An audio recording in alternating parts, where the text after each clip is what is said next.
Hello students, देखो last class में हमने सेल ऑफ गुड्स एक्ट का रिवीजन कर लिया था। अब अपना लास्ट पोर्शन बच गया है Indian contract act. Indian contract act जैसा कि आपको पता है बड़ा पोर्शन है, ठीक है। तो ये हम दो पार्ट में करेंगे। आज हम पार्ट वन में जो एसेंशियल एलिमेंट्स ऑफ इंडियन वो कॉन्ट्रैक्ट है, फ्री कंसेंट, वहां तक का पोर्शन कर लेंगे, ठीक है। क्योंकि वरना फिर क्या आपके लिए क्लास का साइज थोड़ा लेंदी ज्यादा कहते हैं इसमें हो जाएगा।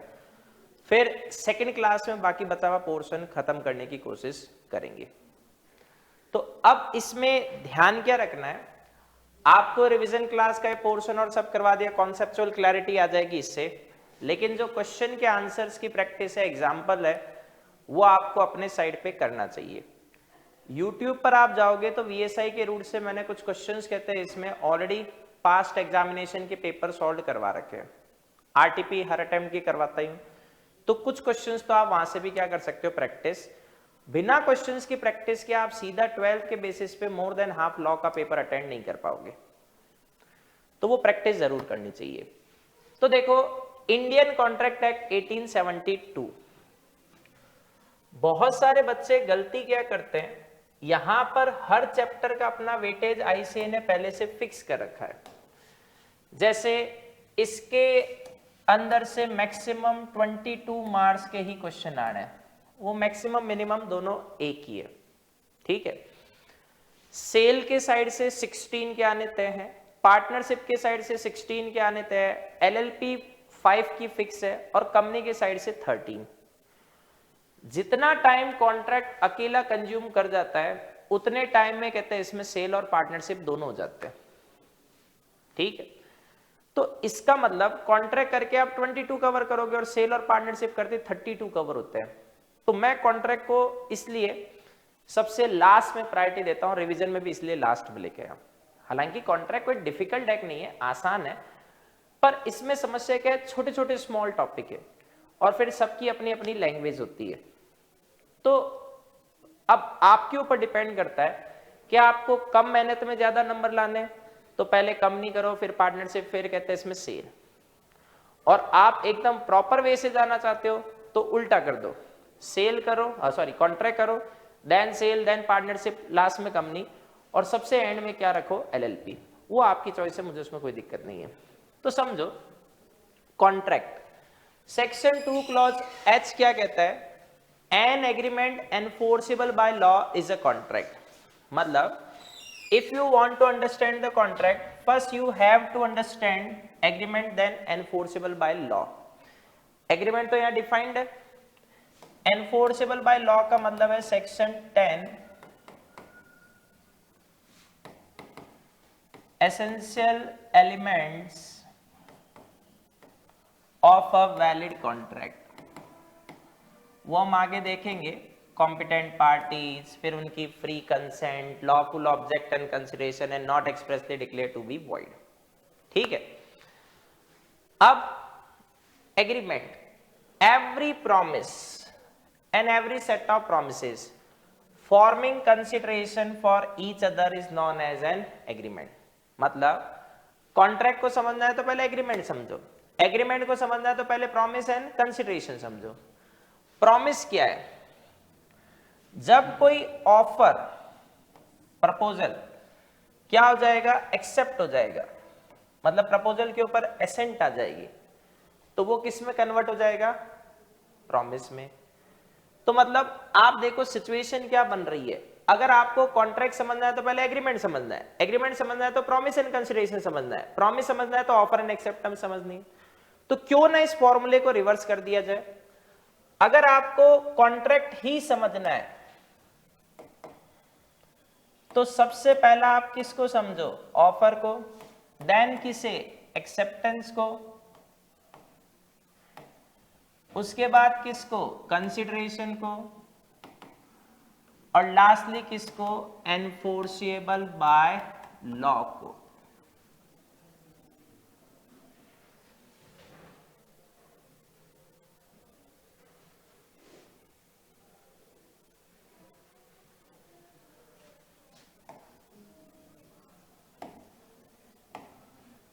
तो जब आप ये सब वर्ड समझोगे तब आपको पता चलेगा व्हाट इज कॉन्ट्रैक्ट।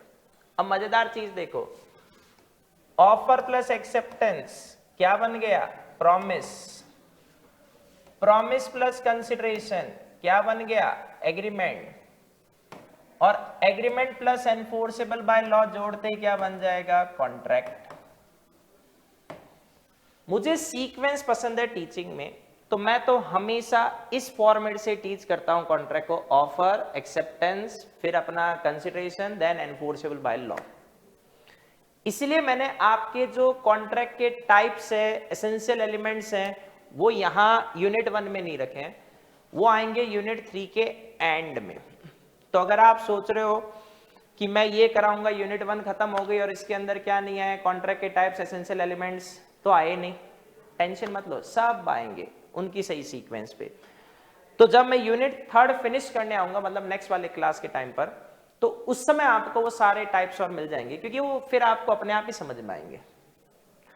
तो अब देखो डेफिनेशन ऑफ ऑफर, क्योंकि कॉन्ट्रैक्ट समझना है तो सबसे पहले हमें क्या समझना होगा? ऑफर। ऑफर की डेफिनेशन क्या कहती है? व्हेन वन पर्सन, ये वन पर्सन कौन है? ऑफरर।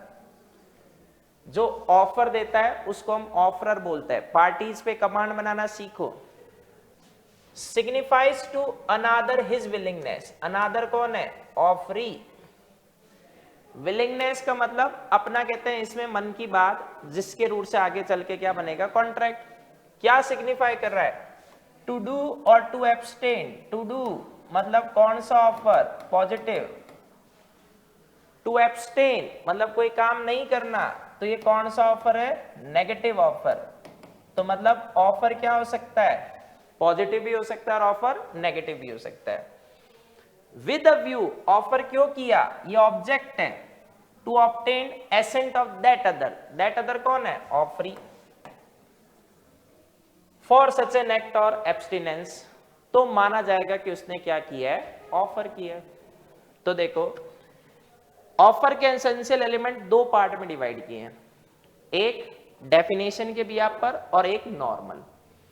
तो डेफिनेशन के बिहाफ पे जो पर्सन प्रपोजल या ऑफर देता है उसे हम क्या बोलेंगे? ऑफरर। और ऑफरर बाद में क्या बन जाएगा? प्रॉमिसर। यूनिट 1 में हमारा प्रॉमिसर प्रॉमिसी का रोल नहीं है। यूनिट 1 में हम ऑफर एंड एक्सेप्टेंस डिस्कस कर रहे हैं, तो उसके अंदर किसका कनेक्शन कहते हैं? इसमें आएगा ऑफरर एंड ऑफरी। ऑफरर कौन? जिसने ऑफर दिया। ऑफरी कौन? जिसको ऑफर मिला। ठीक है। और जो पर्सन इस ऑफर को एक्सेप्ट करेगा वो कौन है? एक्सेप्टर। एक्सेप्टर वर्ड ज्यादा बेटर है किसके कंपैरिजन में? ऑफरी। जब तक ऑफर एक्सेप्ट नहीं होता है तब तक आप ऑफरी वर्ड लो, लेकिन जैसे ही एक्सेप्टेंस का कनेक्शन आ जाए आपको ऑफरी की जगह क्या वर्ड लेना चाहिए? एक्सेप्टर। अगर इन दोनों में पिक करने का कभी नंबर आए तो acceptor word is better for scoring इन, कहते हैं इसमें क्वेश्चन भी। फिर वैलिड ऑफर के लिए आपकी विलिंगनेस क्या होनी चाहिए? एक्सप्रेस होनी चाहिए। क्योंकि देखो मियर expression of willingness does not constitute an offer. Willingness किसके लिए एक्सप्रेस होनी चाहिए?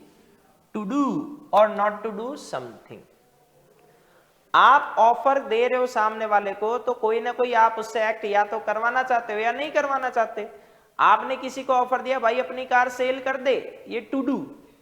आपने अपने क्रेडिटर को कहा सर मैंने पेमेंट में डिफॉल्ट कर दी, मानता हूं, मेरे अगेंस्ट में केस फाइल मत करो, मैं आपको कहते हैं इसमें पेमेंट थोड़ा एक्स्ट्रा और दे दूंगा, ये not to do.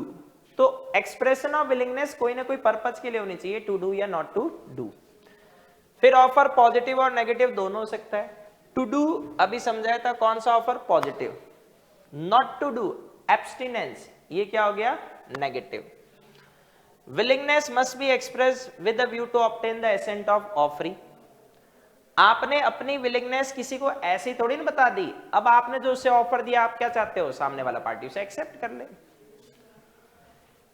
Essential elements of a valid offer, ये ऐसे तो पॉइंट थ्योरेटिकली अगर क्वेश्चन आए तो सारे काम के हैं।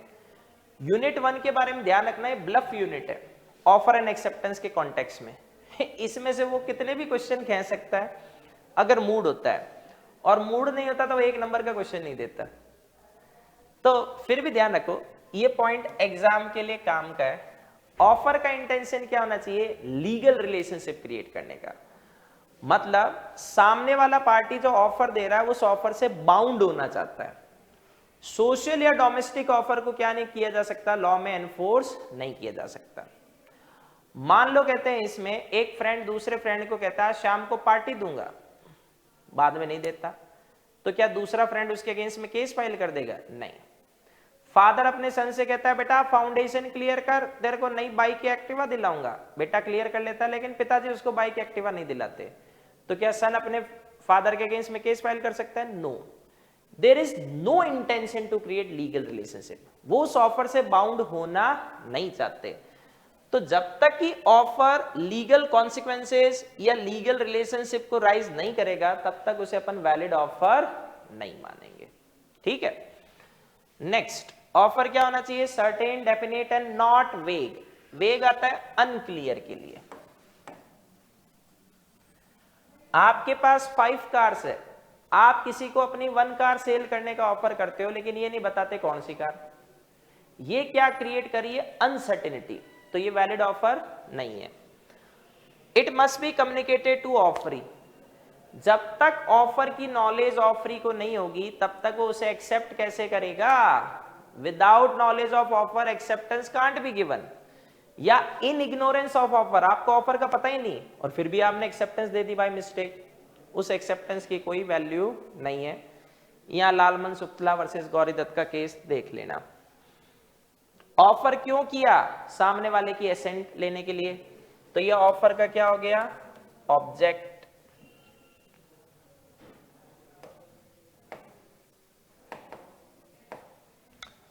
ऑफर कंडीशनल हो सकता है लेकिन एक्सेप्टेंस नहीं। मैं आपको एक पॉइंट बताता हूं, 2-3 जगह यूज लूंगा। एक सेलर कहते हैं इसमें कोई टेबल्स चेयर सप्लाई करता है, उसके पास बायर आके कहता है सर मुझे 1000 टेबल सप्लाई कर दोगे क्या? अगर आपको मेरा ऑफर एक्सेप्ट है तो मुझे 100 टेबल्स इमीडिएट भेज देना, जरूरी चाहिए। तो बायर ने सेलर को ऑफर दिया to purchase 1000 table with the condition of immediate supply of 100 tables. ये कौन सा ऑफर है? Conditional offer.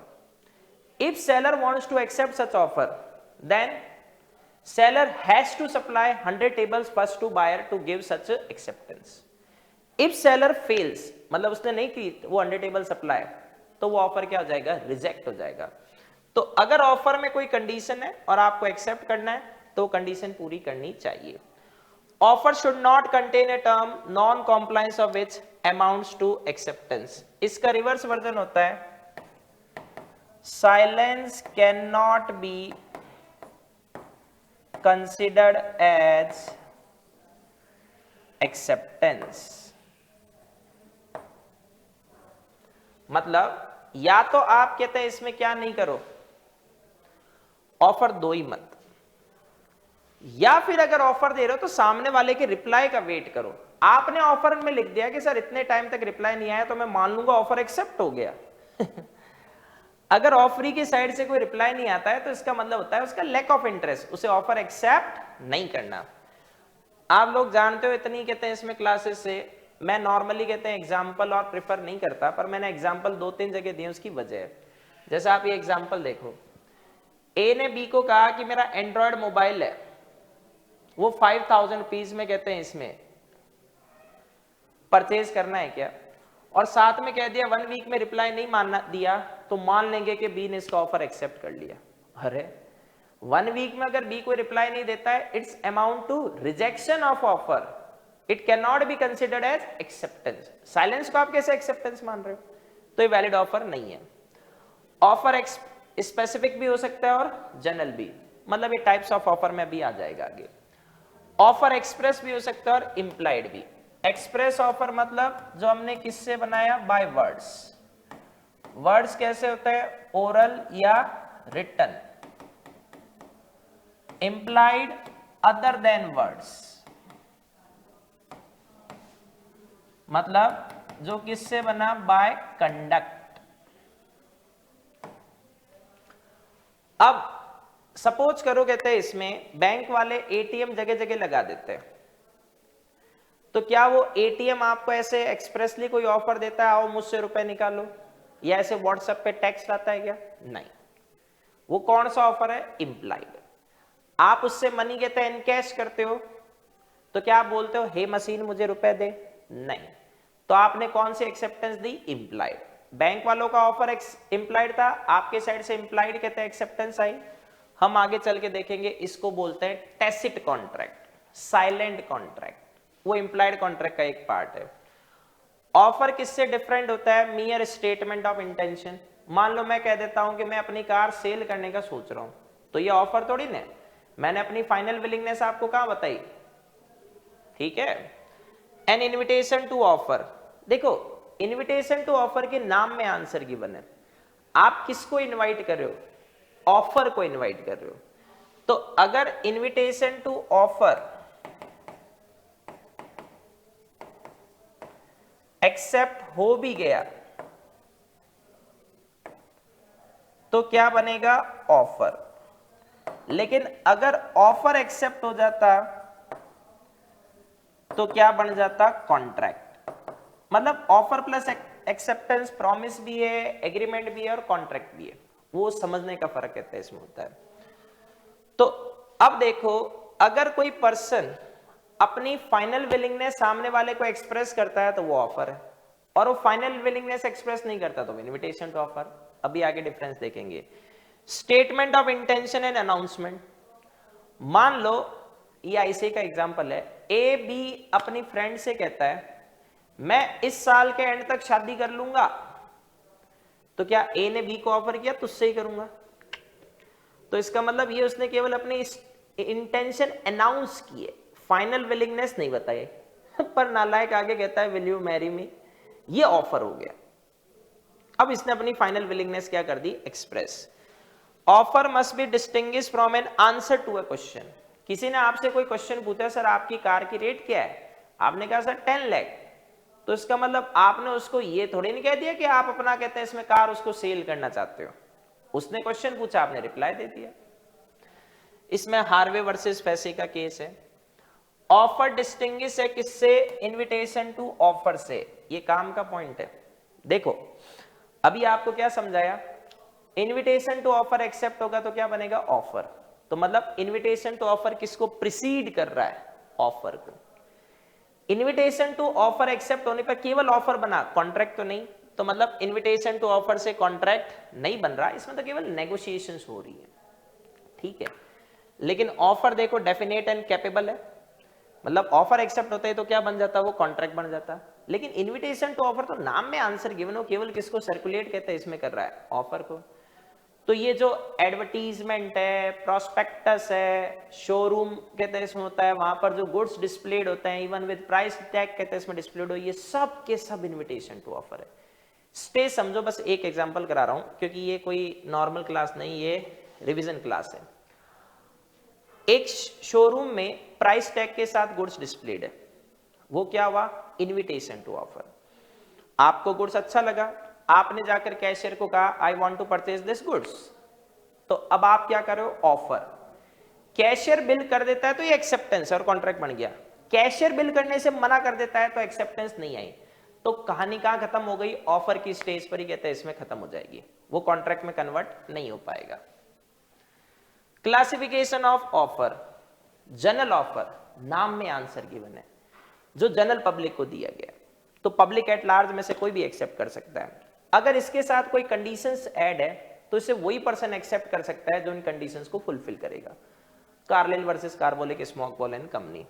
स्पेशल या स्पेसिफिक ऑफर, जो ऑफर किसी स्पेसिफाइड पर्सन को दिया गया है, ग्रुप ऑफ पर्संस, मतलब जहां काउंट कर सकते हो ए बी सी डी इनको ऑफर दिया गया है, वो स्पेसिफिक है, तो उसे एक्सेप्ट कौन करेगा? केवल वो स्पेसिफाइड पर्सन, कोई दूसरा नहीं। क्रॉस ऑफर, मैं आपको अपना हाउस सेल करने का ऑफर कर रहा हूं, आपको नहीं पता कि मैंने ऐसा कोई ऑफर दिया है और आपको मेरा हाउस परचेज करना है। आप मेरा हाउस परचेज करने का ऑफर मुझे दे रहे हो, मैं आपको सेल करने का ऑफर दे रहा हूं बाय लेटर, आप मेरा ही हाउस मुझे परचेज करने का ऑफर दे रहे हो, तो कुल मिला के हम दोनों बात तो एक ही कर रहे हैं। मेरा घर तेरे घर के सामने, तेरा घर मेरे घर के सामने, तो बात तो एक ही हुई। तो यहां पर वर्डिंग ध्यान रखना, two parties exchange identical offer, दो बंदे एक ही जैसा ऑफर दे रहे हैं लेकिन उन्हें एक दूसरे के ऑफर की नॉलेज नहीं है। तो वो ऑफर कौन से होते हैं? Cross offer. यहां केवल ऑफर दिया गया, एक्सेप्टेंस तो मिसिंग है, तो क्रॉस ऑफर से क्या नहीं बनेगा? कॉन्ट्रैक्ट नहीं बनेगा, क्योंकि अभी तक आपने एक्सेप्टेंस नहीं दी और केवल ऑफर एक दूसरे के जैसा था, तो उसे ऑटोमेटिकली एक्सेप्टेंस थोड़ी मान लोगे। काउंटर ऑफर, बार्गेनिंग सुना है ना, ये काउंटर ऑफर का बेस्ट एग्जांपल है। ऑफरी कौन है? जिसको ऑफर दिया गया। जब वो ओरिजिनल ऑफर की टर्म्स को चेंज करता है, इसका मतलब वो क्या कर रहा है? Counter offer.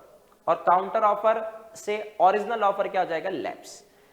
आपने किसी को ऑफर दिया 1 लाख में बाइक सेल करने का, उसने कहा 1 लाख ज्यादा 80 दूंगा, तो उसने ओरिजिनल ऑफर की कंडीशन चेंज कर दी, तो ओरिजिनल ऑफर 1 लाख जो सेल का था वो खत्म। अब नया ऑफर आया 80,000 में परचेज करने का। अब ऐसे गेम को जिंदगी भर घुमाते रहो। तो जहां ऑफरी ने कंडीशनल एक्सेप्टेंस दी है या मॉडिफिकेशन कर दिया ऑफर की टर्म्स को, वो काउंटर ऑफर है। काउंटर ऑफर से ओरिजिनल ऑफर लैप्स हो जाएगा, पर काउंटर ऑफर अपने आप में वैलिड ऑफर है क्योंकि नया ऑफर आ गया। स्टैंडिंग और कंटिन्यूइंग और ओपन ऑफर, जो ऑफर कहते हैं over a period of time तक एक्सेप्टेंस के लिए खुला हुआ रहता है, मतलब पता नहीं कब तक आप उसे एक्सेप्ट करोगे, कभी भी कर सकते हो, बहुत लॉन्गर टाइम तक। वो ऑफर कौन सा है? स्टैंडिंग, ओपन या कंटिन्यूइंग ऑफर। ओपन ऑफर क्यों है इसका नाम? क्योंकि ओवर पीरियड ऑफ टाइम तक एक्सेप्टेंस के लिए ओपन है। स्टैंडिंग ऑफर क्यों है नाम? जब तक एक्सेप्ट नहीं होगा फॉल नहीं करेगा, स्टैंड करेगा। कंटिन्यूइंग ऑफर क्यों है इसका नाम? जब तक एक्सेप्ट नहीं होगा रुकता नहीं है, चलता रहता है। अब इस ऑफर को आप कभी भी एक्सेप्ट कर सकते हो, ये तो थोड़ी अनसर्टेनिटी है, तो ऐसे ऑफर को रीजनेबल टाइम में एक्सेप्ट करना चाहिए। And what is reasonable? This is a question of facts and circumstances of each separate case.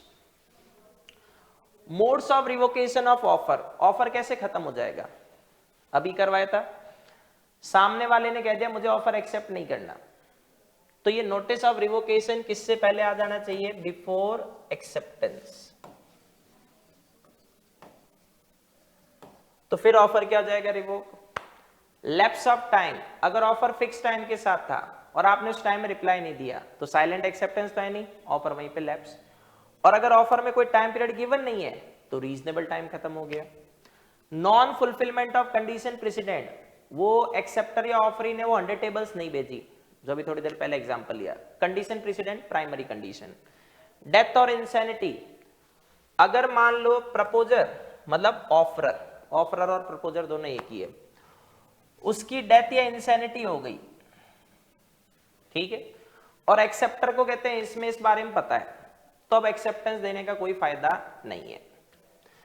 Counter offer से ओरिजिनल ऑफर लैप्स हो जाता है। Non acceptance of offer according to prescribed या usual mode, मैंने आपको offer दिया, आपसे कहा सर मुझे लेटर लिखना, आपने मुझे टेलीग्राम भेज दिया, तो मतलब मेरे अकॉर्डिंग आपने एक्सेप्टेंस नहीं दी।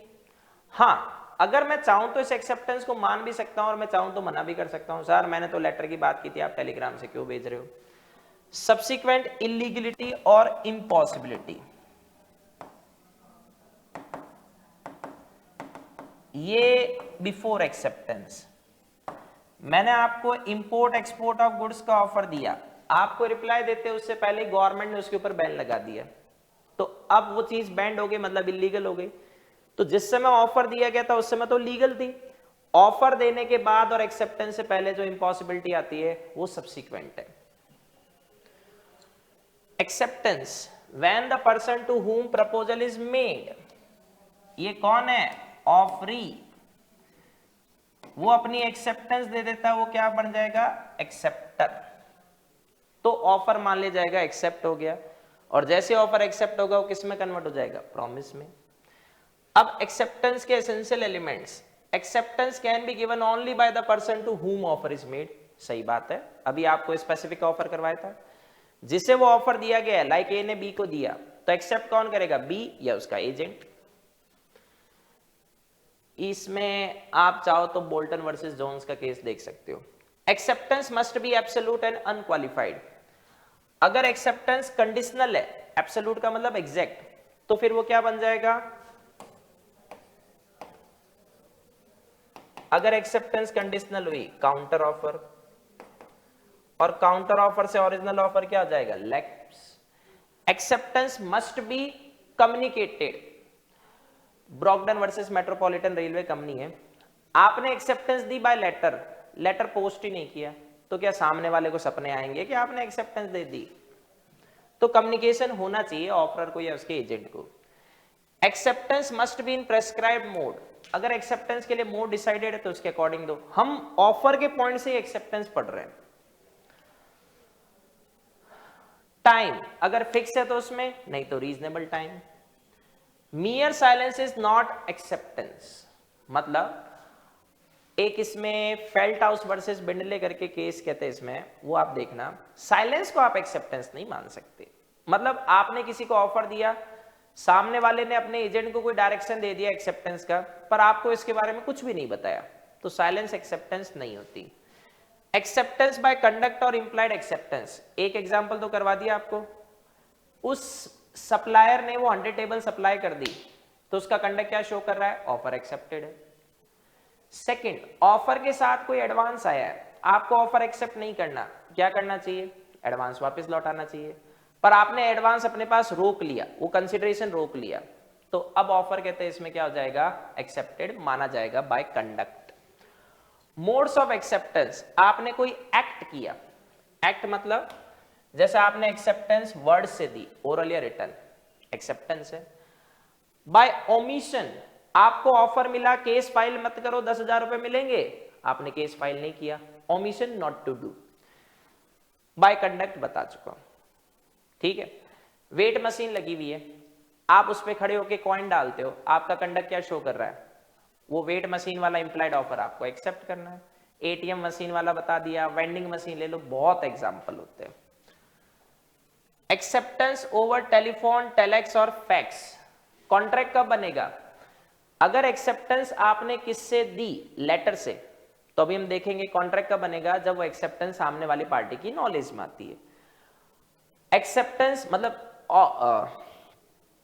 अगर लेटर से दी तो जिस दिन आपने लेटर लिखा उसी दिन से कॉन्ट्रैक्ट मान लिया जाएगा।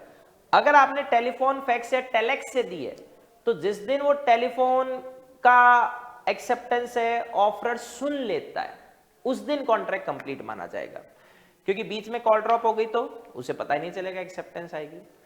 तो जिस दिन कहते हैं एक्सेप्टेंस कौन रिसीव कर लेगा? ऑफरर, उस दिन कॉन्ट्रैक्ट कंप्लीट हो जाएगा।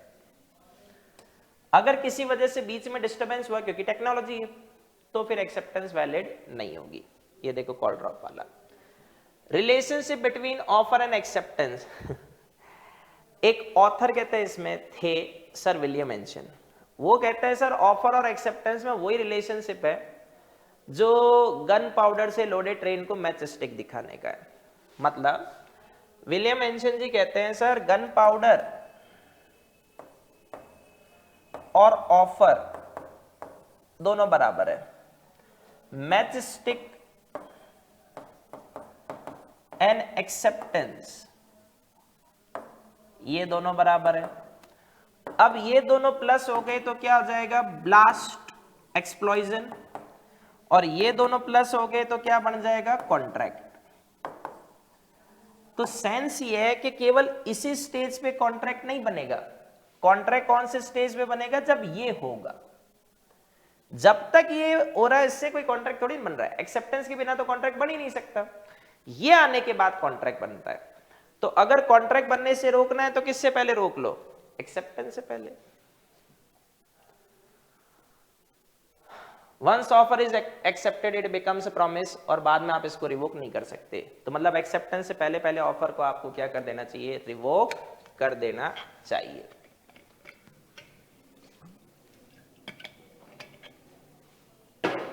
Next, communication of offer and acceptance.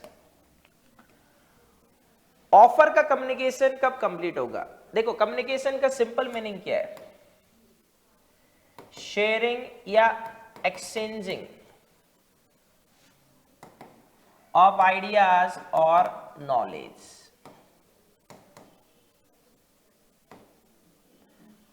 मैं आपको कोई ऑफर दे रहा हूं, आप ऑन द स्पॉट मेरे सामने बैठे हो, तब तो कम्युनिकेशन पे जाने की जरूरत ही नहीं है।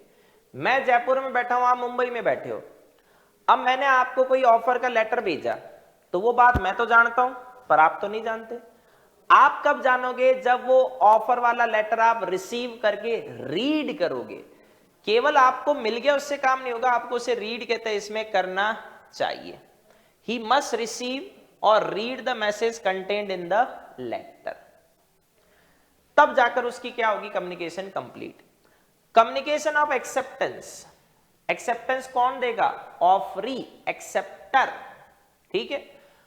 और चलो यहां लिख देता हूं, ऑफर बाय हुम, क्योंकि बहुत सारे बच्चे तो इसी में ही कंफ्यूज रहते हैं, बेसिक्स नहीं करते यार। Offeror and acceptance by whom, कौन देगा? ऑफरी, पर आपको नाम क्या बताया, फॉलो क्या करना है? एक्सेप्टेंस आते ही एक्सेप्टर। ऑफरी ने कहते हैं ऑफर एक्सेप्ट किया, ऑन द स्पॉट क्या बन जाएगा? Contract, match to gunpowder theory. अब ऑफर को वापस रिवोक नहीं किया जा सकता। तो जैसी एक्सेप्टेंस दी गई उससे कौन बाउंड हो जाएगा? ऑफरर। प्रपोजर जैसी एक्सेप्टेंस को put in the course of transmission किया जाता है वहीं पर बाउंड है। पर ऑफरी कब बाउंड होगा? जब वो एक्सेप्टेंस वाला लेटर किसको कम्युनिकेट होगा? ऑफरर को। अदरवाइज वो ऑफरर उससे क्या नहीं है? बाउंड नहीं है। तो एक्सेप्टेंस का कम्युनिकेशन ऑफरर के पॉइंट ऑफ व्यू से कब कंप्लीट हो रहा है? जिस दिन एक्सेप्टेंस दी गई। तो अगर ऑफरर को अपना ऑफर रिवोक करना है तो एक्सेप्टेंस से पहले पहले वापस ले ले, और ऑफरी के पॉइंट ऑफ व्यू से जिस दिन वो एक्सेप्टेंस कहते हैं ऑफरर को कम्युनिकेट होगी, तो एक्सेप्टेंस को रिवोक करना है तो एक्सेप्टेंस का कम्युनिकेशन कंप्लीट होने से पहले पहले रिवोक कर दो। कम्युनिकेशन ऑफ स्पेशल कंडीशंस, देखो आपने एक टिकट परचेज किया, चाहे प्लेन का परचेज किया, चाहे कहते हैं इसमें शिप का, चाहे ट्रेन का, उसके बैक साइड पे कुछ कंडीशंस है। क्या आपको कंडीशंस रीड करनी चाहिए? नहीं करनी चाहिए। आपने रीड नहीं की तो ये आपकी गलती है। तो जो स्पेशल कंडीशन है, सामने वाले पार्टी को अगर किसी भी तरीके से कम्युनिकेट करने की कोशिश की है और उसने नहीं पढ़ा, ये उसकी गलती है, हम मानेंगे उसने पढ़ लिया है। अब एक पैसेंजर है, उसने कहते हैं टिकट खरीदा प्लेन का और उसके पीछे कुछ कंडीशंस थी, हो सकता है वो पढ़ ले, हो सकता है ना पढ़े, लॉ दोनों केस में मानेगी। इन एनी इवेंट कि पैसेंजर ने इसको स्पेशल कंडीशन को एक्सेप्ट कर लिया। एक Lily White versus R Munnuswami करके केस था। उस केस में क्या हुआ कि आर मन्नू स्वामी एक ड्राई क्लीनर था, उसने कहते हैं इसमें लिली वाइट को ड्राई क्लीन के लिए जो साड़ी दी गई थी उस पर एक रिसिप्ट दी और उसमें लिख दिया कि अगर क्लॉथ को कुछ हुआ तो 100 में से केवल 15 रुपीज ही वापस दिए जाएंगे। दो चीजें, लिली वाइट शुरुआत में प्रोटेस्ट कर दे और कहते मेरी साड़ी मुझे वापस दे तो अलग मैटर है, पर लिली वाइट वो रिसिप्ट लेके चुपचाप चली जाती है, तो साइलेंस यहां पर क्या मान रहा है? उसने स्पेशल कंडीशन को एक्सेप्ट कर लिया। Time period for revocation of offer and acceptance, अभी क्या समझाया था? ऑफर को कब तक रिवोक किया जा सकता है? Before acceptance. और एक्सेप्टेंस को कब तक रिवोक किया जा सकता है? Before letter of acceptance is communicated to offeror. ये लैंग्वेज थोड़ी भारी है, आसान वाली मैंने आपको बता दी, ये तो बहुत टाइम कंज्यूमिंग टॉपिक होता है।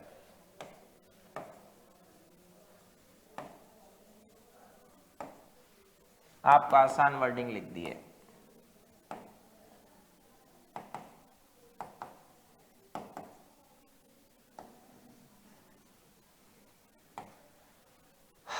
Next, revocation of acceptance. Revoke कब तक कर सकते हो? अभी लिखा है before the letter of acceptance reaches to offeror, तभी तो एक्सेप्टेंस कम्युनिकेट्स होगी। अब एक ये आंसर थोड़ा सा डिप्लोमेटिक है, मतलब एक साइड आपने लेटर ऑफ एक्सेप्टेंस भेजा, एक साइड आपने रिवोकेशन ऑफ एक्सेप्टेंस का लेटर भेजा, दोनों साइमल्टेनियसली किसको मिल गए? ऑफरर को। मतलब ऑफरर को लेटर ऑफ एक्सेप्टेंस भी मिला है, रिवोकेशन ऑफ कहते हैं एक्सेप्टेंस भी मिला है। एक आंसर तो ये कहता है the letter which is first open is valid, पर आईसीए ने एक एक्स्ट्रा आंसर दे रखा है कि जैसे रिवोकेशन टेलीग्राम रिसीव चाहे बिफोर हो चाहे सेम टाइम आ जाए, रिवोकेशन एब्सोल्यूट है। मतलब अब वो ये आंसर दे रहे हैं अगर letter of offer letter of acceptance and telegram for revocation of acceptance दोनों सेम टाइम पर आ गए, तब भी कहते हैं कि इसको वैलिड मानना है रिवोकेशन को, क्योंकि वो सेंस अब पिक कर रहे हैं टेलीग्राम को। टेलीग्राम आज के टाइम में वो वाला टेलीग्राम ऐप नहीं, पहले अर्जेंट लेटर को टेलीग्राम मानते थे। तो प्रूडेंट पर्सन के हाथ में दोनों चीजें, एक टेलीग्राम भी है और एक एक्सेप्टेंस वाला लेटर भी है। तो खोलेगा किसको? पहले टेलीग्राम को। तो पहले नॉलेज में क्या आएगा? टेलीग्राम। टेलीग्राम में क्या थी? रिवोकेशन। तो रिवोकेशन वैलिड हो जाएगी। ये ध्यान रखना। हाँ, इसको आप ऐसे समझ सकते हो, टेलीग्राम की जगह अगर उसने दोनों ही लेटर दे दिए, एक्सेप्टेंस का भी लेटर है और रिवोकेशन का भी लेटर है, तो the letter which is first open is valid. इस तरीके से सॉल्व करना। Communication of revocation of offer and acceptance. अभी मैंने आपको शुरुआत में कम्युनिकेशन का मीनिंग क्या बताया था? शेयरिंग ऑफ आइडियाज और नॉलेज। मैंने ऑफर दिया, मैंने उसे रिवोक कर दिया, मुझे कब पता चला? जब मैंने रिवोक किया।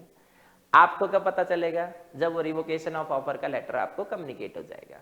उल्टा कर दो, आपने एक्सेप्टेंस दी, आपने उसे रिवोक कर दी, आपको कब पता चला? जब आपने रिवोक किया।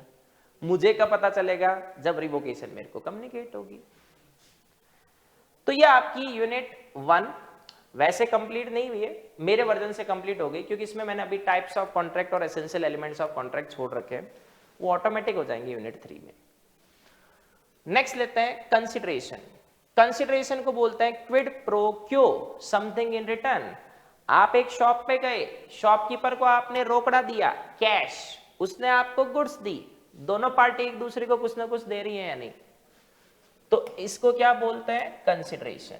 ए बी को दे रहा है और बी ए को दे रहा है, ठीक है। बाइलेटरल कंसिडरेशन, दोनों साइड से कंसिडरेशन होना चाहिए। कंसिडरेशन की डेफिनेशन देखो, मैं वैसे सेक्शन नंबर नॉर्मली प्रिफर नहीं करता, पर अगर एग्जाम में इस पार्ट पर क्वेश्चन आया तो आपको सेक्शन नंबर लिखना चाहिए, उसके आंसर में नंबर होंगे। तो कंसिडरेशन की डेफिनेशन क्या कहती है? When at the desire of promiser, पहला एसेंशियल एलिमेंट, कंसिडरेशन हमेशा प्रॉमिसर की डिजायर पर दिया जाना चाहिए। जैसे ही ऑफर एक्सेप्ट हुआ, ऑफरर किस में कन्वर्ट हो गया? प्रॉमिसर में। ऑफरी किस में कन्वर्ट हो गया? प्रॉमिसी में, ठीक है। किसी भी कॉन्ट्रैक्ट में नॉर्मली कितने प्रॉमिस होंगे? 2। मैं आपको कोई कंसिडरेशन दे रहा हूं तो आप भी तो मुझे दोगे, तो प्रॉमिस कितने? 2। प्रॉमिसर कितने होंगे? 2। प्रॉमिसी कितने होंगे? 2, ठीक है। वो आगे आएगा कनेक्शन। तो अब कहते हैं इसमें मैंने आपको कोई ऑफर दिया है, आप उसे एक्सेप्ट कर रहे हो, तो आप कंसिडरेशन किसके कहने पर दोगे? मेरे ही तो, तभी मैं आपको पेमेंट करूंगा। अब अगर आप कहते हैं इसमें थर्ड पार्टी के कहने पर कुछ काम करते हो, तो वो कंसिडरेशन नहीं है। एक दुर्गा प्रसाद वर्सेस बलदेव करके केस है। कंसिडरेशन में मूव फ्रॉम प्रॉमिसी और एनी अदर पर्सन। देखो ऐसे तो ये ओवरऑल टॉपिक काम का है, सीधा एसेंशियल एलिमेंट्स ऑफ कहते हैं इसमें कंसिडरेशन पूछ सकता है, पर अगर इंडिविजुअल आया तो इसके सबसे पहले चांस है। कंसिडरेशन प्रॉमिसी भी दे सकता है और एनी अदर पर्सन, मतलब stranger to a consideration possible है, स्ट्रेंजर टू कॉन्ट्रैक्ट नहीं, वो अभी अपन थोड़ी देर में डिस्कस कहते हैं इसमें करेंगे। आप लोग कहीं पर एडमिशन लेते हो, स्कूल कॉलेज इंस्टीट्यूट जो भी है, ठीक है, तो आप फीस पे करते हो या आपके पेरेंट्स पे करते हैं? आपके पेरेंट्स पे करते हैं। लेकिन कॉन्ट्रैक्ट किसके बीच में बन रहा है? आपका और इंस्टीट्यूट के बीच में बन रहा है। तो यहां पर वो स्कूल वाले, कॉलेज वाले, इंस्टीट्यूट वाले ये थोड़ी पूछते हैं कि फीस पापा से लाए, मम्मी से, दादाजी से, दादी जी से, नाना जी से, नानी जी से, वो तो बस पूछते हैं लाए हो या नहीं। तो लॉ क्या कहती है? There should be a consideration, who gives it, it is immaterial. फिर एग्जीक्यूटेड एंड एग्जीक्यूटरी कंसिडरेशन। देखो एग्जीक्यूटेड मतलब थोड़ा पास्ट का सेंस आ रहा है, तो जब परफॉर्मेंस ऑफ एक्ट है मतलब एग्जीक्यूटेड, और अगर उसमें केवल प्रॉमिस आया है, मतलब आज प्रॉमिस दिया तो परफॉर्मेंस कब आएगी? फ्यूचर में, वो एग्जीक्यूटरी। कंसिडरेशन पास्ट, प्रेजेंट और फ्यूचर हो सकता है। देखो कंसिडरेशन कोई सा भी हो, किसकी रिक्वेस्ट या डिजायर पर देना है? प्रॉमिसर की। मैंने आपको कहा ये वर्क कर दो, आपने वर्क कर दिया। आपके वर्क करने के बाद अब मैं आपसे कहता हूं हाँ कुछ पेमेंट दूंगा, तो आपने तो वर्क पहले ही कर दिया, तो आपका वाला कंसिडरेशन कौन सा है? पास्ट। डेफिनेशन जो थी ना कंसिडरेशन की, ये देखो हैज डन और एब्सटेन फ्रॉम डूइंग, ये किसका सेंस देता है? पास्ट कंसिडरेशन का। डज और एब्सटेन्स फ्रॉम डूइंग, ये प्रेजेंट कंसिडरेशन का। प्रोमिसेस टू डू, मतलब अभी थोड़ी ना, ये कौन सा कंसिडरेशन है, फ्यूचर। तो ये कंसिडरेशन ऐसे 3 टाइप का है। जो प्रॉमिस बनने से पहले दे दिया गया वो पास्ट, जो प्रॉमिस के साथ दिया जाएगा वो प्रेजेंट, और जो प्रॉमिस के बाद दिया जाएगा वो future. Consideration need not to be inadequate. हमने अभी कंसिडरेशन का मीनिंग क्या लिया, quid pro quo means something in return, not equal in return. कई बार हमें मनी की रिक्वायरमेंट होती है तो हम कोशिश करते हैं गुड्स की जितनी वैल्यू है उतनी मिल जाए। अगर ना मिली, थोड़ी कम मिल रही है, तो क्या गुड्स सेल नहीं करेंगे, करते ही। 100 की चीज अगर कहते हैं इसमें मान लो 80 में सेल कर दी गई, तो समथिंग इन रिटर्न है या नहीं है। तो आप देखो कंसिडरेशन का अप्रोक्सीमेटली इक्वल वैल्यू का होना जरूरी नहीं है। लॉ ने क्या कहा है, समथिंग इन रिटर्न नीडेड है, ना कि इक्वल इन रिटर्न। ठीक है। हाँ, एक अपन कहते हैं इसमें नेक्स्ट यूनिट में करेंगे, अगर इनएडिक्वेट कंसिडरेशन है और सामने वाला पार्टी जिसको कम कंसिडरेशन मिला वो कहता है sir my consent was not free at that point of time, मतलब वो कह रहा है मेरी कंसेंट फ्री नहीं है, तो कोर्ट उसकी बात मान सकता है। अब अपने को साबित करना पड़ेगा कि इनएडिक्वेट कंसिडरेशन हमने क्यों दिया था, पर ये आगे आएगा कॉज एंड अंडर इन्फ्लुएंस और में। फिर performance of what one is legally bound to perform, मतलब कंसिडरेशन एग्जिस्टिंग ड्यूटी नहीं होनी चाहिए। ड्यूटी के बदले में आप किसकी डिमांड नहीं कर सकते, कंसिडरेशन की डिमांड नहीं कर सकते। पुलिस ऑफिसर है, उसका काम है चोर को पकड़ना, जिसके गुड्स लॉस्ट हुए पुलिस ऑफिसर कहता है पहले मुझे कुछ पेमेंट कर तब चोर को पकड़ूंगा, नहीं, ड्यूटी के बदले में कंसिडरेशन की डिमांड नहीं होगी। एक विटनेस है, उसकी ड्यूटी है कि कोर्ट में जाके एविडेंस दे, वो कहता है सर एविडेंस तो दूंगा पहले पैसे दो, नहीं, ये आप डिमांड नहीं कर सकते। Consideration must be real and not illusory, जादू से खजाना ढूंढ दूंगा, ये रियलिटी है क्या, इल्यूजन, इसको गुड कंसिडरेशन नहीं मानेंगे। Consideration must not be unlawful, immoral और opposed to public policy. A B से कहता है सी का मर्डर कर 1 लाख दूंगा, बी ने सी का मर्डर कर दिया, क्या बी लॉफुल ए से 1 लाख क्लेम कर सकता है, नो, पर ये मैं सेक्शन 23 में कराऊंगा। Validity of an agreement without consideration, देखो ये वाला पोर्शन अभी जून 22 में 7 मार्च का आ चुका है। एक जो मैं वो स्टार बना रहा था ना, एक तो वो बनाई दिया ऊपर, और एक ये दोनों एग्जाम में इंडिविजुअल काम के, बाकी पे तो ग्रुप क्वेश्चन आने के चांसेस ज्यादा बनते हैं। खैर समझो, कंसिडरेशन क्या था, क्विड प्रो क्यो, समथिंग इन रिटर्न। तो अगर दोनों पार्टीज कंसिडरेशन दे रहे हैं तो उसको हम कंसिडरेशन बोलते हैं। विदाउट कंसिडरेशन का मतलब है वन साइडेड कंसिडरेशन, और वन साइड वाला कंसिडरेशन क्या बनेगा, वॉइड, मतलब ए बी को कुछ देगा पर रिटर्न में बी कुछ भी नहीं देगा, तो क्या क्विड प्रो क्यो हुआ, नहीं, तो वो सिचुएशन क्या है, वॉइड। लेकिन ये एक्सेप्शंस है, यहां पर कहते हैं वन साइडेड कंसिडरेशन भी क्या माना जाएगा, वैलिड माना जाएगा। सबसे पहला लेते हैं agreement made out of natural love and affection. Natural love and affection कहते हैं इसमें जब दो पार्टीज नियर रिलेशनशिप में, भरोसे के ब्लड रिलेशनशिप में होना जरूरी नहीं है, तो अगर उनके बीच में कोई रिटर्न रजिस्टर्ड एग्रीमेंट बनता है, रजिस्टर्ड ध्यान रखना, इसके भी यहां पर तो एक बार क्वेश्चन खेच रखा है इसी ने, तो वो एग्रीमेंट विदाउट कंसिडरेशन भी वैलिड माना जाएगा। ये एग्जांपल देखो, एक हस्बैंड ने रजिस्टर्ड एग्रीमेंट से अपनी वाइफ को कहा कि मैं तेरे को इतनी पेमेंट करूंगा, वाइफ बदले में कुछ भी नहीं दे रही, फिर भी ये वैलिड है। अब देखो हमने थोड़ी देर पहले no intention to create legal relationship, social या डोमेस्टिक ऑफर कहता है एनफोर्सेबल नहीं है। अब इस एग्जांपल में ध्यान रखना, अगर इन दोनों में कोई डिस्प्यूट नहीं है, प्यार से दे रहे हैं, तो सॉल्व किससे करो, इससे। और अगर कल को डिस्प्यूट हो जाए तो no intention to create legal relationship,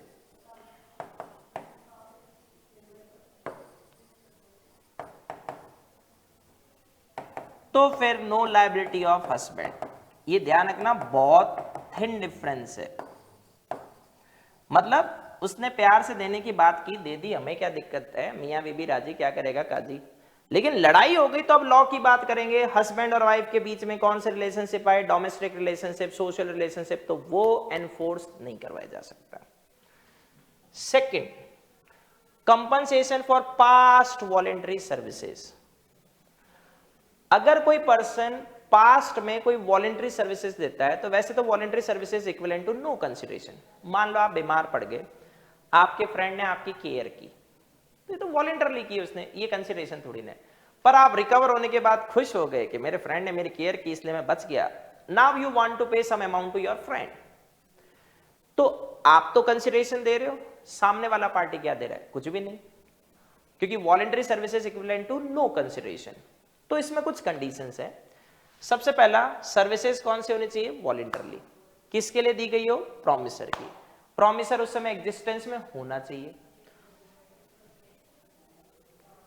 और प्रॉमिसर की इंटेंशन किसको कंपनसेट करने की हो, प्रॉमिसी को। ये सब पॉइंट वन साइडेड कंसिडरेशन के चल रहे हैं। प्रॉमिस टू पे टाइम बार डेप्ट, ऐसा डेप्ट जिसको रिकवर करने का टाइम लैप्स हो चुका है। जब डेटर वर्सेस क्रेडिटर में डिस्प्यूट होता है तो एक एक्ट है लिमिटेशन एक्ट। लिमिटेशन एक्ट कहता है कि sir with in 3 years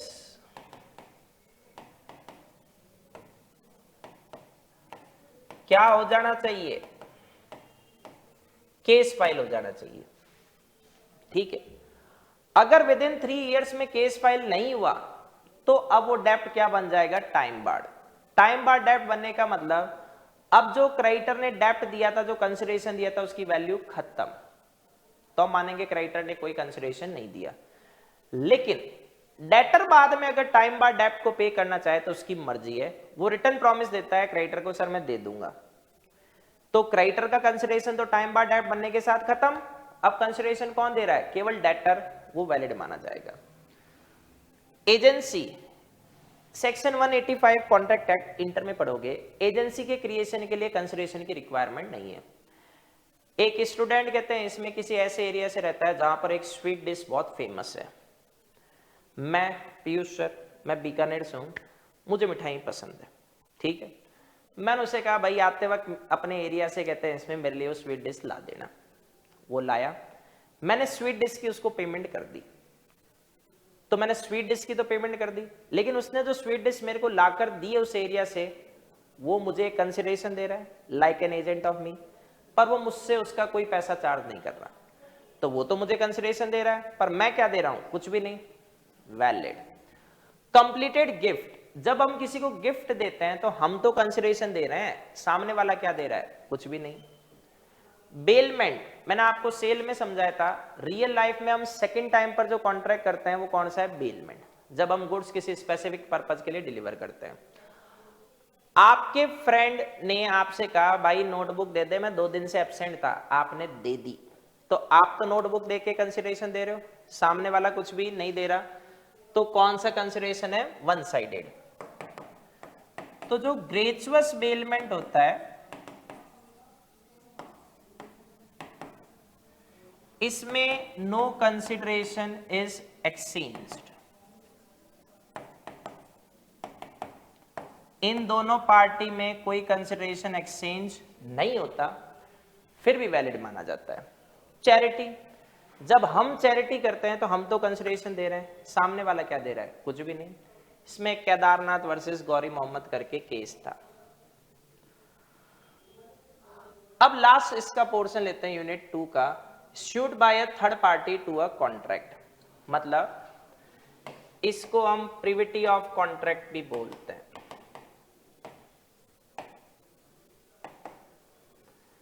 simple meaning है स्ट्रेंजर टू कॉन्ट्रैक्ट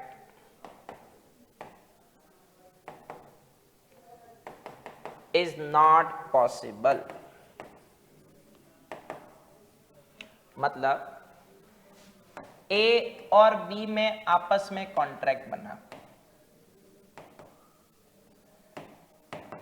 कल को लड़ाई हो जाए, ए वर्सेस बी चलेगा, बी वर्सेस ए चलेगा, सी वर्सेस ए और बी नहीं चलेगा, क्योंकि ये कौन है, स्ट्रेंजर टू कॉन्ट्रैक्ट। हमने कौन सा वाला स्ट्रेंजर अलाउड कहते हैं इसमें किया है, कंसिडरेशन, कोई भी दो। कॉन्ट्रैक्ट तो देखो वही फाइल करेगा शूट जो कॉन्ट्रैक्ट का पार्टी है। तो स्ट्रेंजर टू कंसिडरेशन और स्ट्रेंजर टू कॉन्ट्रैक्ट दो अलग टॉपिक है। Stranger to contract suit file नहीं कर सकता है, इसको प्रिविटी ऑफ कॉन्ट्रैक्ट बोलते हैं, प्राइवेसी ऑफ कॉन्ट्रैक्ट, जिनमें कॉन्ट्रैक्ट बना वही केस फाइल करो। लेकिन कुछ एक्सेप्शंस हैं, एक्सेप्शन में देखो क्या हो सकता है, स्ट्रेंजर भी केस फाइल कर सकता है। ट्रस्ट बेनिफिशियरी कहते हैं इसमें क्या कर सकता है, ट्रस्ट वाली सिचुएशन में केस फाइल कर सकता है, मतलब बेनिफिशियरी जिसको ट्रस्ट का फायदा मिलना है, अब वो फायदा नहीं दिया जा रहा तो केस फाइल कर सकता है। फैमिली सेटलमेंट अगर हुई है तो अगर कोई पर्सन शुरुआत में उस फैमिली का पार्ट नहीं था, सेटलमेंट का पार्ट नहीं था, पर अल्टीमेटली बेनिफिट उसको मिलना है तो वो भी क्लेम कर सकता है। Next, marriage contract. तो मैरिज कॉन्ट्रैक्ट में अगर मान लो जैसे एक ससुर जी ने अपनी बहू को, फादर इन लॉ ने अपनी डॉटर इन लॉ को कहा कि मैं आपको कुछ कंसिडरेशन दूंगा, ठीक है, और बदले में कोई रिटर्न कॉन्ट्रैक्ट बन गया। बाद में कहते हैं फादर इन लॉ की होगी डेथ और प्रॉपर्टी चली गई, मान लो कहते हैं इसमें उसके हस्बैंड को, हस्बैंड पेमेंट करने से मना कर देता है, तो वाइफ उसके अगेंस्ट में केस फाइल करके पैसा वसूल कर सकती है, क्योंकि अल्टीमेट बेनिफिट किसको मिलना था, उस डॉटर इन लॉ या वाइफ को। फिर असाइनमेंट ऑफ कॉन्ट्रैक्ट। असाइनमेंट क्या होता है, transfer of rights from one person to another. मेरे को किसी से डेप्ट वसूल करना था, मैंने आपको ऑथराइज कर दिया, जाओ डेप्ट वसूल करके ले आओ, तो आप तो कॉन्ट्रैक्ट की पार्टी नहीं थे पर आपके पास राइट है। एक्नॉलेजमेंट और एस्टॉपल, मेरे को डेप्ट किसी को पे करना था, मेरे पास कहते हैं अभी पेमेंट के लिए पैसा नहीं है, आपने मेरे बिहाफ पर कहते हैं मेरे क्रेडिटर से एक्नॉलेजमेंट कर दी, मेरे फ्रेंड को परेशान मत करो मैं पे कर दूंगा, तो यहां जैसी एक्नॉलेजमेंट ऑफ डेप्ट होगी अब क्रेडिटर आपके अगेंस्ट में एक्शन ले सकता है, क्यों अपने पैरों पे कुल्हाड़ी मारी, क्यों बीच में एंट्री ली। कॉवेनेंट्स रनिंग विद लैंड, ये थोड़ा इंडिविजुअली ध्यान रखना। कॉवेनेंट्स का मतलब कुछ ऐसी कंडीशंस है जो लैंड के साथ पास ऑन हो जाती है। एक पर्सन ने आपको एग्रीकल्चरल लैंड सेल की, सेल करने के टाइम पर कंडीशन लगा दी only agriculture no commercial activity, तो या तो खरीदो मत, और अगर खरीद लिया तो बाद में आप उस कंडीशन से बाउंड हो जाओगे। आप किसी और को सेल आउट करोगे तब भी वो उस कंडीशन से बाउंड होगा। सेल करने वाले की डेथ हो गई तो अब उसके लीगल आयर उस कंडीशंस को एनफोर्स करवा सकते हैं। Contract enter through an agent, agent ने प्रिंसिपल के लिए ट्रांजैक्शन बनाया, तो ट्रांजैक्शन तो एजेंट एंड थर्ड पार्टी में बना, पर प्रिंसिपल उसको थर्ड पार्टी के अगेंस्ट में एनफोर्स कर सकता है और थर्ड पार्टी एजेंट के अगेंस्ट में। तो ये आपकी यूनिट 2 खत्म। अब हम ले रहे हैं यूनिट 3। यूनिट 3 में मैंने आपसे अभी जस्ट कहते हैं इसमें शुरुआत में क्या कहा था, बड़ी क्लास हो जाएगी काफी, तो इसके लिए मैंने इसको 2 पार्ट में स्प्लिट करने का सोचा है, 2 में हो जाए तो अच्छी बात है। तो यूनिट 3 में अभी हम सारा नहीं करके फ्री कंसेंट तक का पार्ट करेंगे। समझो, other essential elements of a contract. हमने अभी तक एसेंशियल एलिमेंट्स कहते हैं इसमें देखो क्या देखे,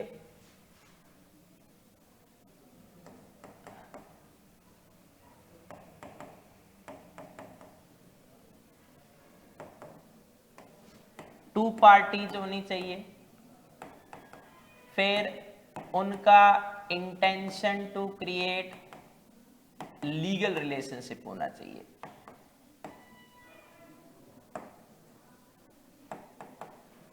एग्रीमेंट होना चाहिए, ठीक है, मतलब वो ऑफर एक्सेप्टेंस वाला स्टेज। अब इसके अलावा और क्या होना चाहिए, तो देखो सेक्शन 10 आपको नंबरिंग से याद करना चाहिए। मैं 3 ही सेक्शन बेसिकली प्रेफर करता हूं पूरे कॉन्ट्रैक्ट एक्ट में, एक सेक्शन 2D आ गया, एक 10 अभी आ गया और एक आगे चल के 23 आएगा। ये आंसर में रिफ्लेक्ट होंगे, तो इसके लिए 3 सेक्शन तो याद करना। तो सेक्शन 10 कहता है all agreements are contract which are made by competent parties by their free consent for lawful object and consideration and not expressly declared to be void। तो जो एग्रीमेंट ये लोग बनाएंगे वो किस में कन्वर्ट हो जाएगा, कॉन्ट्रैक्ट में। एग्रीमेंट के 2 पार्ट है, एनफोर्सेबल पार्ट कॉन्ट्रैक्ट है और not enforceable part void agreement होता है। तो agreement is a wider than contract, मतलब एग्रीमेंट टर्म वाइडर है।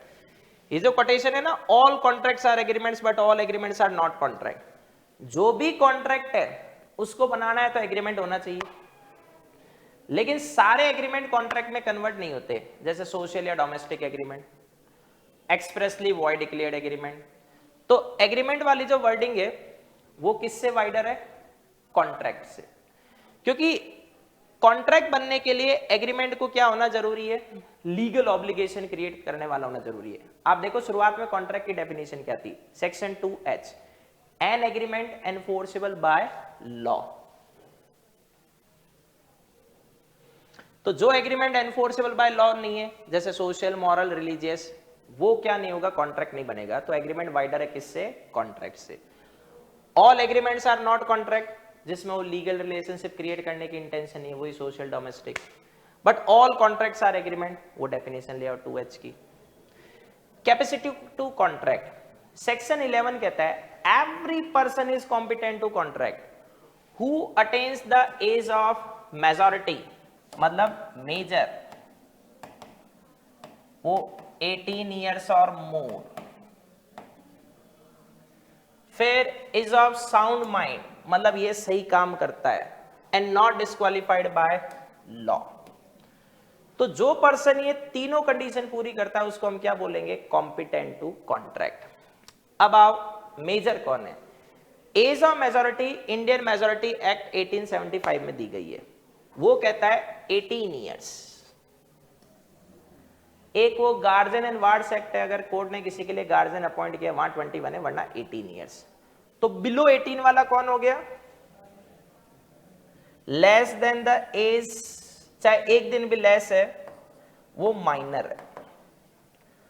अब माइनर के साथ जो ट्रांजैक्शन होंगे, ध्यान रखना, माइनर की 3-4 पॉइंट मिलाकर अभी मई, एक तो ऐसे अटेम्प्ट चेंज करते रहती है, जून 22 में 6 मार्च का क्वेश्चन बहुत आसान आया था।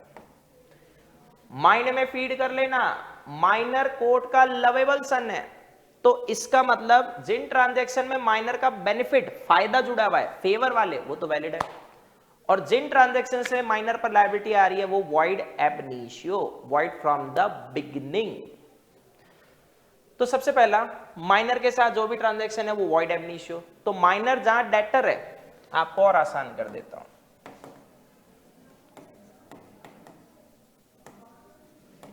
सच ट्रांजैक्शन इज वॉइड।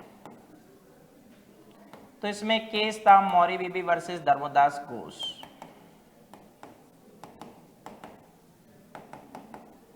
और माइनर जहां पर क्रेडिटर है तो वो ट्रांजैक्शन वैलिड है। No ratification after attaining majority, ratify करने का मतलब अफर्म और confirm a past transaction. Minor के साथ जो ट्रांजैक्शन किए गए थे वो वॉइड एब इनिशियो है, तो माइनर मेजर होने के बाद उसको रेटिफाई नहीं कर सकता, क्योंकि वॉइड थिंग का रेटिफिकेशन अलाउड नहीं है। मतलब माइनर डेटर था, ट्रांजैक्शन वॉइड है, माइनर मेजर हो गया, अब वो क्रेडिटर से कह रहा है सर पेमेंट कर दूंगा, ये नहीं किया जा सकता, क्योंकि माइनर तो कंसिडरेशन दे रहा है, क्रेडिटर क्या दे रहा है? कुछ भी नहीं। और विदाउट कंसिडरेशन एग्रीमेंट्स क्या हो जाएंगे? Void. Minor can be a beneficiary और can take benefits out of contract. मैंने आपको क्या समझाया था? जहां माइनर का बेनिफिट इन्वॉल्व है, a promissory note drawn by minor void, a promissory note drawn in favour of minor valid, a mortgage deed executed by minor void, a mortgage deed executed in favour of minor valid, mortgage immovable property की security पर loan. फिर minor partner नहीं बन सकता, हम पढ़ चुके हैं, लेकिन बेनिफिट्स के लिए उसको क्या किया जा सकता है? फॉर्म में इंट्रोड्यूस किया जा सकता है। Minor can always plead minority, simple, minor बिंदास झूठ बोल सकता है। मतलब माइनर ने अपने आप को मेजर रिप्रेजेंट करके कोई ट्रांजैक्शन बना लिया और बाद में कहता है मैं तो माइनर हूं, आप उसको लायबल नहीं कर सकते। हाँ, अगर उसको कोई गुड्स और मिल गए तो वो आप उससे वापस ले सकते हो कोर्ट के रूल से।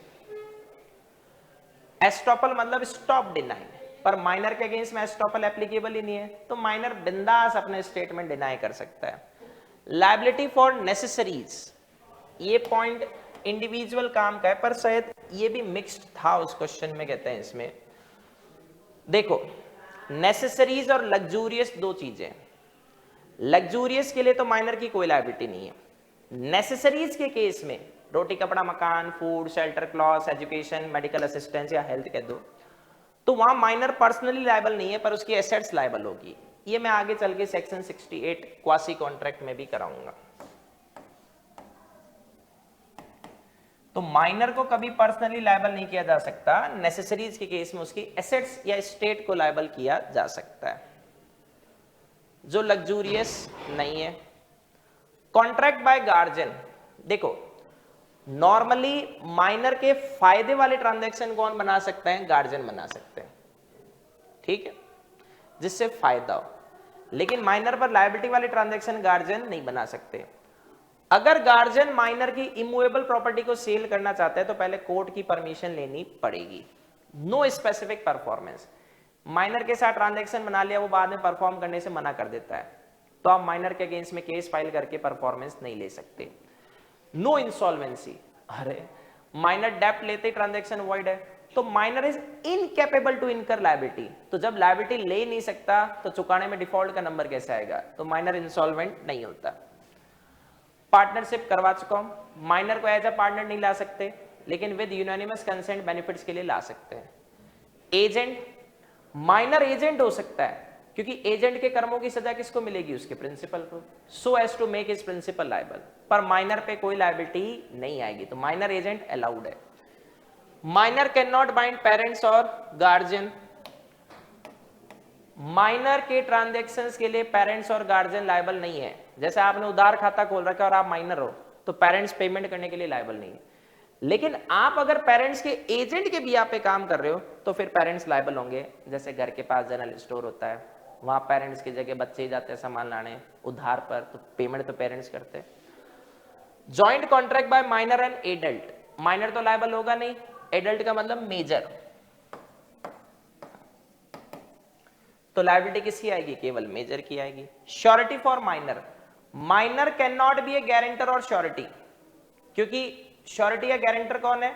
जब डेटर पेमेंट में डिफॉल्ट करेगा तो पेमेंट किसको करनी है? श्योरिटी या गारंटर को, तो गारंटर पे तो लायबिलिटी आएगी, तो माइनर गारंटर नहीं हो सकता, लेकिन माइनर के फायदे के लिए कोई गारंटी या श्योरिटी दी गई है, उसमें कोई दिक्कत नहीं, फायदे वाला ट्रांजैक्शन तो अलाउड है। Minor as shareholder, minor incompetent है, लेकिन फुल्ली पेड अप शेयर्स का वो शेयर होल्डर हो सकता है, बस उसकी माइनॉरिटी तक शेयर्स कहते हैं इसमें एक तरह से किसके नाम पर आएंगे? उसके गार्जियन के नाम पर, मेजर होने के बाद वो अपना डिसीजन ले लेगा। Liability for tort, tort civil wrong को कहते हैं, कुछ गलत करना। माइनर टॉर्ट के लिए लायबल है जब तक कि वो टॉर्ट ब्रीच ऑफ कॉन्ट्रैक्ट नहीं, मतलब माइनर ने कॉन्ट्रैक्ट बनाया तोड़ा, इस टॉर्ट के लिए माइनर लायबल नहीं है। पर माइनर ने कहते हैं इसमें किसी की प्रॉपर्टी और को नुकसान पहुंचाया, मतलब किसी की प्रॉपर्टी को ऐसे पत्थर से तोड़ दिया, मान लो गाड़ी का शीशा, और माइनर के पास एसेट्स है, तो वो एसेट्स लायबल होंगी।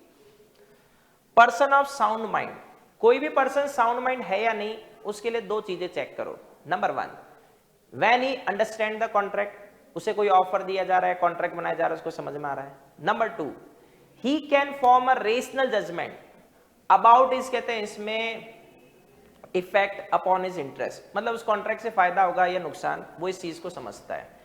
ये मार्कर मैं आपको 1 लाख में सेल कर रहा हूं, आप कहते हो सर नहीं खरीदेंगे बहुत महंगा है, मतलब you are a sound mind person, क्योंकि देखो मैंने आपको ऑफर किया, समझ गए, मैं आपको बेवकूफ बना रहा हूं ये भी समझ गए, दोनों कंडीशन पूरी। हमें साउंड माइंड चाहिए। जो पर्सन नॉर्मली साउंड माइंड रहता है पर ओकेजनली अनसाउंड माइंड हो जाता है, तो वो कॉन्ट्रैक्ट कब कर सकता है? जब वो साउंड माइंड होता है। कब नहीं कर सकता? जब वो अनसाउंड माइंड हो जाता है। कोई पर्सन नॉर्मली अनसाउंड माइंड रहता है लेकिन ओकेजनली साउंड माइंड हो जाता है, तो वो कॉन्ट्रैक्ट कब कर सकता है? जब वो साउंड माइंड हो जाता है। अनसाउंड माइंड के देखो बहुत सारे एग्जांपल है, इडियट है, ल्यूनेटिक कहते हैं इसमें, delirious person suffered from high fever, mental decay, इसने काम थोड़ा करना कहते हैं इसमें कम कर दिया, हिप्नोटाइज पर्सन या ड्रंकन और इंटॉक्सिकेटेड पर्सन, ये सब अनसाउंड माइंड पर्सन के एग्जांपल है। जो इफेक्ट माइनर के साथ ट्रांजैक्शन का होता है वॉइड एब इनिशियो, वही सेम इफेक्ट किसके साथ होगा, unsound mind. Next, contract by disqualified persons. देखो माइनर डिस्क्वालिफाइड है, अनसाउंड माइंड डिस्क्वालिफाइड है, इसके अलावा कुछ और डिस्क्वालिफाइड पर्संस कहते हैं इसमें होते हैं एलियन एनिमी, मतलब फॉरेन एनिमी, विदेश का कोई बंदा जिसके साथ इंडिया का वॉर चल रहा है, फॉरेन सॉवरेन्स, एम्बेसडर, डिप्लोमेट्स, दूसरे देश के थोड़े बड़े पर्सन इंडिया के साथ ट्रीटी, संधि या एग्रीमेंट के बिया पर यहां पर आए, तो वो खुद तो हमारे साथ ट्रांजैक्शन करने आएंगे नहीं, वो अपने एजेंट के रूट से ट्रांजैक्शन करेंगे, हम उसके एजेंट को लायबल कर सकते हैं लेकिन उस फॉरेन सॉवरेन, एम्बेसडर या डिप्लोमेट को लायबल नहीं कर सकते। कन्विक्टेड पर्सन, प्रिजनर, जेल में, कैसे कॉन्ट्रैक्ट कहते हैं इसमें करेगा। कंपनी एंड कॉर्पोरेशन, आपको अल्ट्रा वायरस ट्रांजैक्शन समझा चुका हूं, उसके लिए वो भी डिस्क्वालिफाइड माने जाते हैं। कंसेंट, देखो section 13 consent, two or more persons are said to be consented when they agreed upon same thing in the same sense, one thing same sense में दोनों के माइंड में। मेरे पास 4 कार्स हैं, मैं आपको कार नंबर 1 सेल करने का ऑफर करता हूं, आप एक्सेप्टेंस कार नंबर 1 के लिए देते हो, तो जो बात मेरे माइंड में थी वही बात आपके माइंड में, तो हमारा क्या हो गया, same thing in the same sense. मैंने आपको ऑफर कार नंबर 1 के लिए किया और आपने एक्सेप्टेंस कार नंबर 4 के लिए दे दी, तो no same thing in the same sense, मतलब no consensus ad idem, no consent, तो ये हम आगे चल के देखेंगे बायलेटरल मिस्टेक से एग्रीमेंट क्या हो जाएगा, void. If they do not agree in the same sense तो कंसेंट नहीं है, कंसेंट नहीं है तो कॉन्ट्रैक्ट नहीं है। अब हमें कौन सी कंसेंट चाहिए, फ्री। कंसेंट फ्री कब मानी जाएगी, जब वो किससे नहीं ली गई है, कॉर्जन, अंडर इन्फ्लुएंस, फ्रॉड, मिसरिप्रेजेंटेशन या मिस्टेक। एक यहां पर सेक्शन 19 आता है, वॉइडेबल कॉन्ट्रैक्ट, वो कहता है सर अगर consent section 15, coercion section 16, undue influence, section 17 fraud या सेक्शन 18 मिसरिप्रेजेंटेशन से ली गई,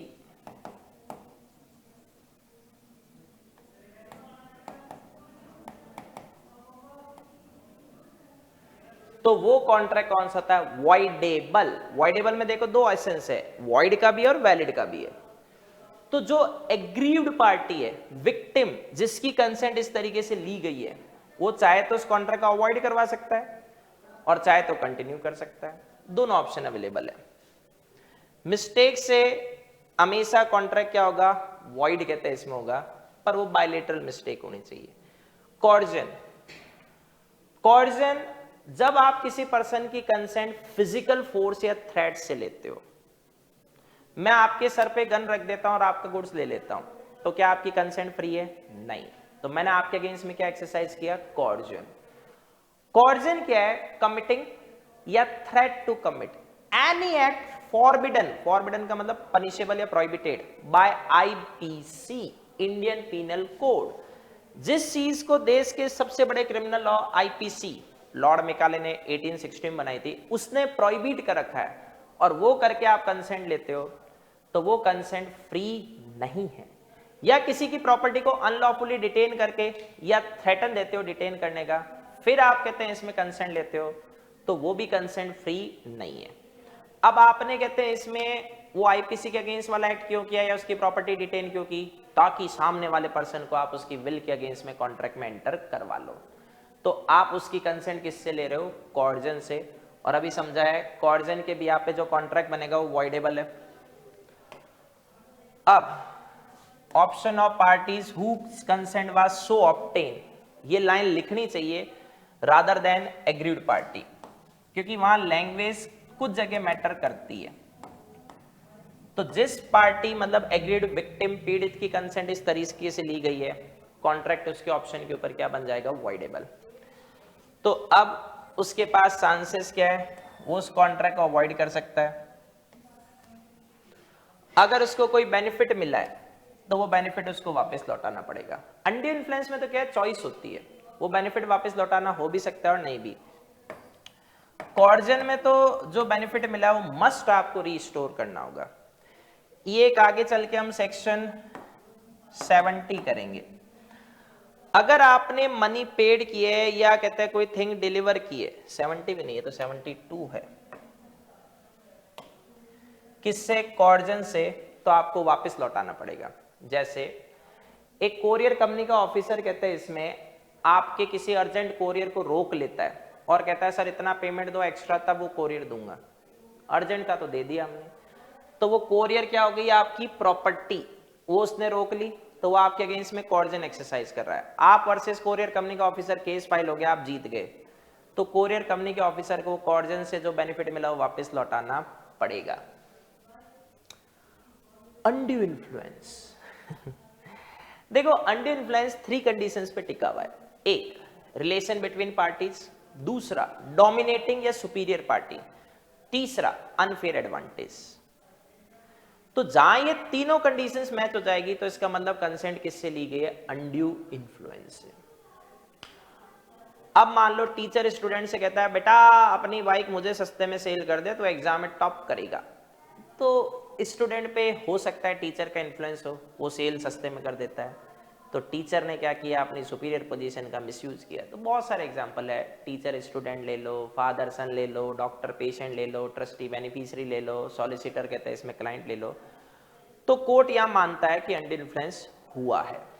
तो जब रिलेशन ऐसे है पार्टीज में, तो देखो पहला क्या होना चाहिए, रिलेशन, एक पार्टी दूसरे की विल को डोमिनेट कर सकती है और ऐसा करके उसने क्या किया है, अनफेयर एडवांटेज लिया है। 3 कंडीशंस। तो सबसे पहला रिलेशनशिप होनी चाहिए, पोजीशन होनी चाहिए, डोमिनेट द विल अदर। जैसे पार्टीज के बीच में रियल एंड अपेरेंट अथॉरिटी है, सर्वेंट पे मास्टर की होती है, पेशेंट पे डॉक्टर की होती है। पार्टीज फिड्यूसरी रिलेशनशिप में स्टैंड करें, भरोसे, relation of trust and mutual confidence.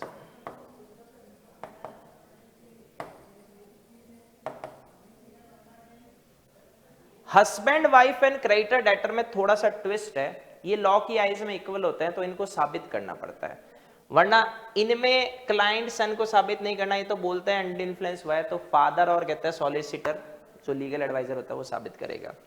Mental distress, किसी का दिमाग सही काम नहीं कर रहा बीमारी और की वजह से, तो अब जो उसकी केयर कर रहा है वो उस पर भरोसा करता है, भरोसा ही तो धोखा है, वो उसको बेवकूफ बनाकर पेपर्स पे साइन करवा सकता है।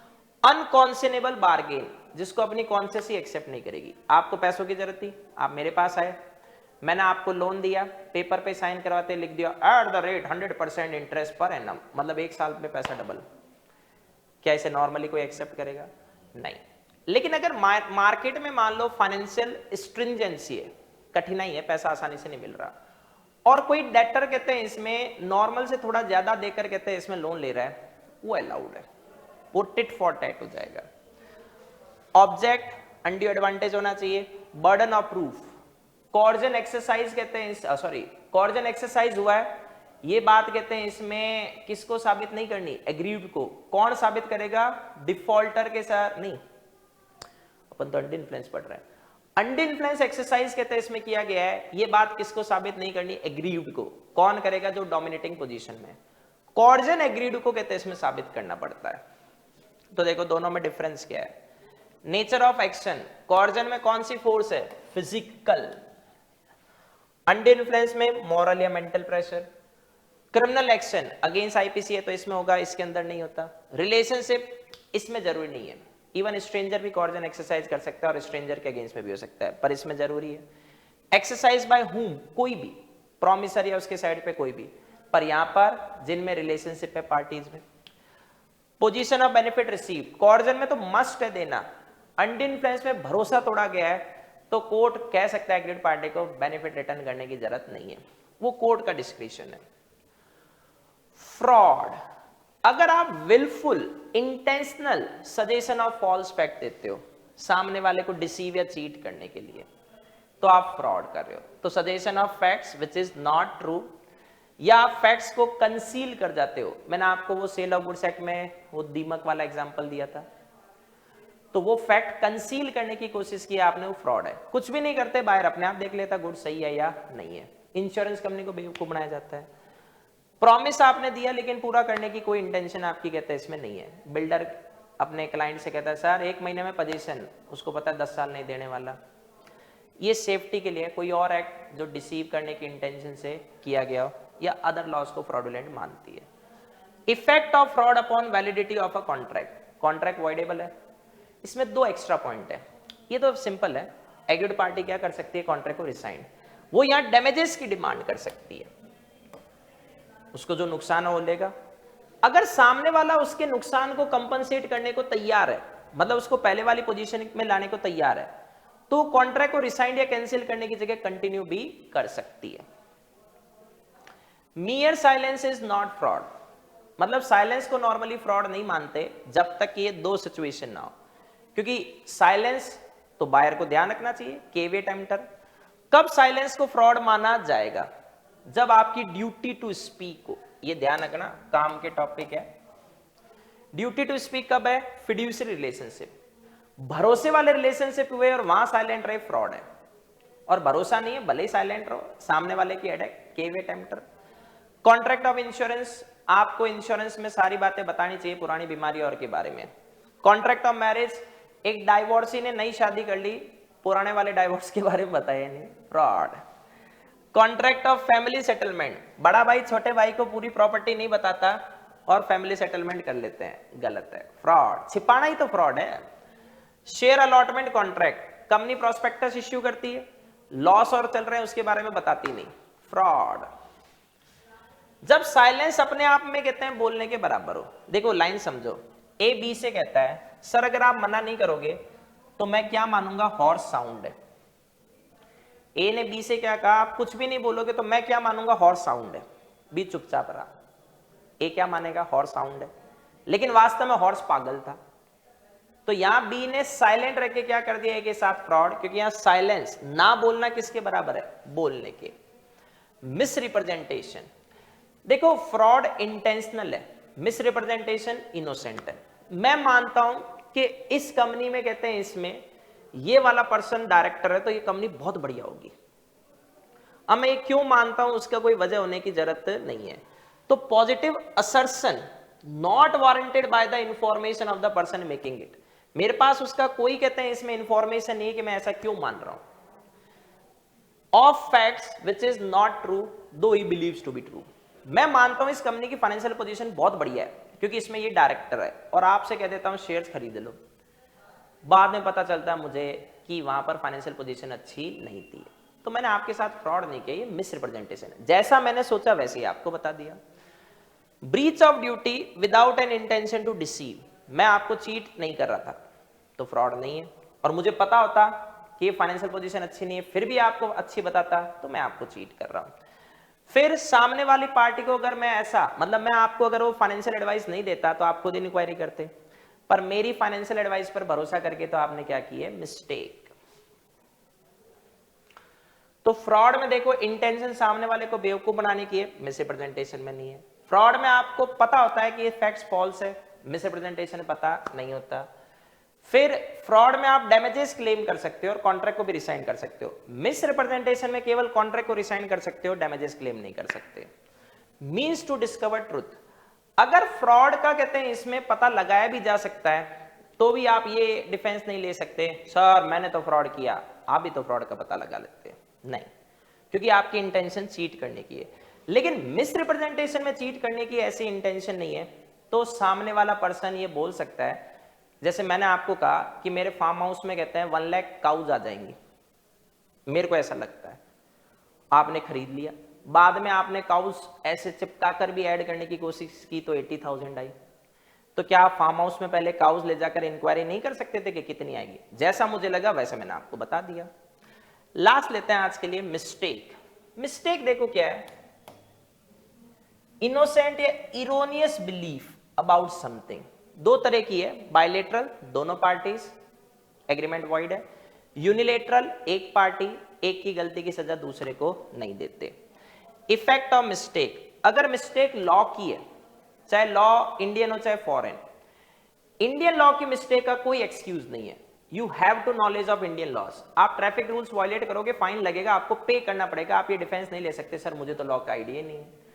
लेकिन अगर लॉ फॉरेन वाली है तो उसका impact bilateral mistake of fact है तो वॉइड है, यूनिलेटरल मिस्टेक ऑफ फैक्ट है तो वैलिड है। मिस्टेक ऑफ फैक्ट वो बायलेटरल यूनिलेटरल दोनों बता दिया। बहुत सारी वजह है, हम पार्टीज को आइडेंटिफाई नहीं कर पाए, सब्जेक्ट मैटर को आइडेंटिफाई कहते हैं इसमें नहीं कर पाए, नेचर को आइडेंटिफाई नहीं कर पाए, ये मिस्टेक है। बाकी हम सेकंड वर्जन नेक्स्ट क्लास में करेंगे।